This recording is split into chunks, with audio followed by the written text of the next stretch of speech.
তাহলে এবার আপনার মেয়েকে ডাকুন। এই ববি দিদিকে নিয়ে আয়। আপনার মেয়ে তো ভারী সংস্কারী, আজকাল মেয়েদের তো শাড়ি পরতে দেখাই যায় না। না না, আমার দিদি সবসময় ছোট ছোট শর্ট ড্রেস পরে। যদি তোমার বাড়িতে সিংহ আক্রমণ করে তাহলে তুমি সবার আগে কাকে বাঁচাবে? মাকে বাঁচাবে, ভিডিওতে লাইক করো। বাবাকে বাঁচাবে, চ্যানেল সাবস্ক্রাইব করো। ভাই বোনকে বাঁচাবে, কমেন্টে হার্টি মজে দাও। আর যদি সবাইকে বাঁচাতে চাও তাহলে সবকিছু করো। ছোট মেয়ে একটু মজা করতে ভালোবাসে। এই তুই কি বলছিস ববি? আরে এরকম না বললে ওরা তোকে সবসময় শাড়িই পরাবে। ও আচ্ছা। আচ্ছা মা, তুমি লেখাপড়া কতদূর জানো? বিয়ে মানে এর আগেও একবার দিদির বিয়ে হয়ে গেছে। আসলে ছোট শালি হয় তো, তাই একটু ইয়ার্কি মারছে। বিয়ে হয়ে গেছে বললে ওরা ভাববে তাহলে তোর বিয়ের এক্সপিরিয়েন্স আছে। ও তাই?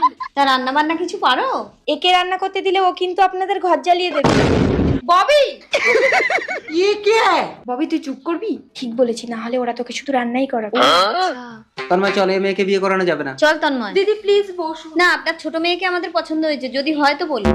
শয়তানি, তার মানে তুই তন্ময়কে বিয়ে করবি বলে আমার গোপন কথাগুলো ফাঁস করে দিলি? আমি এ বিয়ে করবো না মা। কেন করবি না? প্রেম করবি বোনের সাথে আর বিয়ে করবি দিদিকে? তোকে বান্ধবীর হয়ে ওকালতি করতে হবে না, তোমাকে বিয়ে করব। তুমি আমার বোনের সাথে প্রেম করতে আমাকে বলনি কেন? আমাকে ক্ষমা করে দে বোন। তন্ময়কে তুই বিয়ে কর। মনের মানুষকে মন দিয়ে ভালোবাসলে কেউ কেড়ে নিতে পারে।